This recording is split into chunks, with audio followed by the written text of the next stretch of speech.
The Secret of the Gods by Lord Dunsany. Zinny Mo, the small snake, saw the cool river gleaming before him afar off, and set out over the burning sand to reach it. Uldoon, the prophet, came out of the desert and followed up the bank of the river towards his old home. 30 years since Uldoon had left the city where he was born to live his life in a silent place where he might search for the secret of the gods. The name of his home was the city by the river, and in that city many prophets taught concerning many gods, and men made many secrets for themselves. But all the while none knew the secret of the gods, nor might any seek to find it, for if any sought, men said of him, "This man sins, for he giveth no worship to the gods that speak to our prophets by starlight when none heareth." And Uldoon perceived that the mind of a man is as a garden, and that his thoughts are as the flowers, and the prophets of a man's city are as many gardeners who weed and trim, and who have made in the garden paths both smooth and straight, and only along these paths is a man's soul permitted to go, lest the gardeners say, "This soul transgresseth." And from the paths the gardeners weed out every flower that grows, and in the garden they cut off all flowers that grow tall, saying, "It is customary, and it is written, and this hath ever been, or that hath not been before."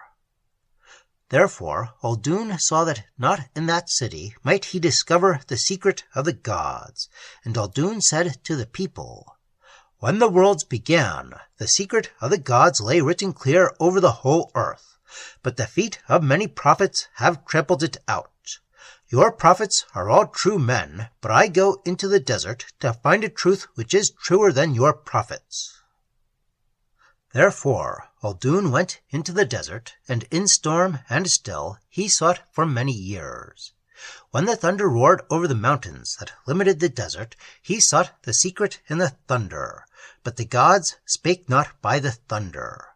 When the voices of the beasts disturbed the stillness under the stars, he sought the secret there, but the gods spake not by the beasts.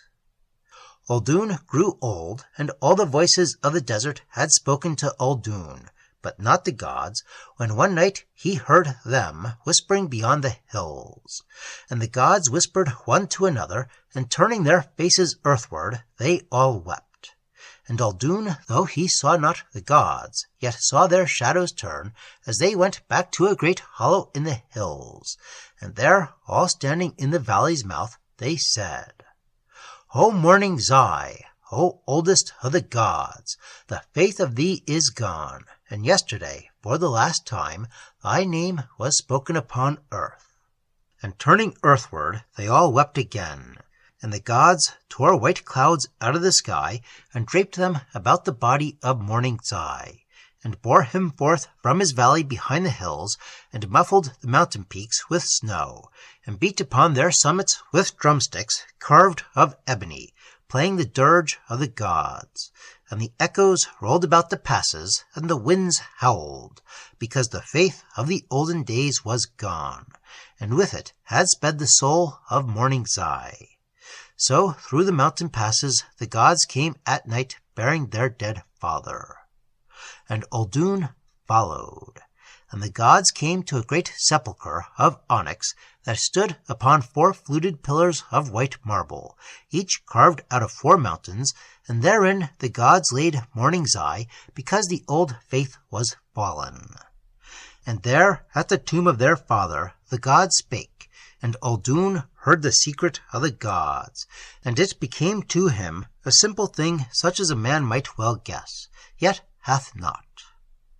Then the soul of the desert arose, and cast over the tomb its wreath of forgetfulness, devised of drifting sand. And the gods strode home across the mountains to their hollow land. But Uldoon left the desert, and travelled many days, and so came to the river where it passes beyond the city to seek the sea, and following its bank came near to his old home. And the people of the city by the river, seeing him far off, cried out, "Hast thou found the secret of the gods?"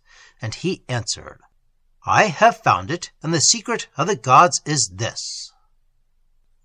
Zinny Mo, the small snake, seeing the figure and the shadow of a man between him and the cool river, raised his head and struck it once. And the gods are pleased with Zinny Mo, and have called him the protector of the secret of the gods.